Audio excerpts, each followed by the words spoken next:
സുഹൃത്തുക്കളെ, ശുദ്ധமான ജലം 3 മാസമായി ഇങ്ങനെ ഒഴുകിക്കൊണ്ടിരിക്കുക. അപ്പോൾ ഇതൊന്നും നന്നാക്കുന്നില്ല. നന്നാക്കാൻ വേണ്ടിയിട്ടുള്ളൊരു പ്രതിഷേധമാണ് കേട്ടോ.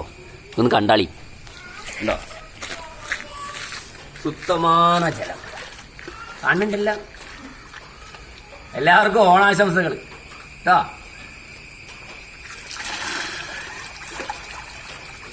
ഓ, ജപ്പാൻ ചളിവെള്ള പദ്ധതിയിൽ ഒരു കേരളീയൻ ഇരുന്ന് കുളിക്കുകയാണ്. ഇത് കണ്ടിട്ടെങ്കിലും വന്നൊന്ന് നന്നാക്കണം. 48, 52 2 വാർഡാണ്. നിങ്ങൾ ഉറങ്ങരുത്.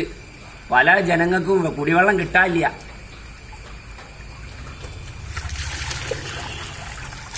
ഈ നടുറോട്ടിൽ ഇരുന്ന് കുളിച്ചെന്ന് പറഞ്ഞിട്ട് കേസെടുക്കരുതേ.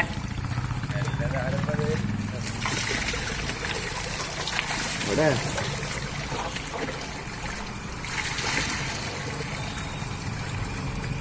ആടി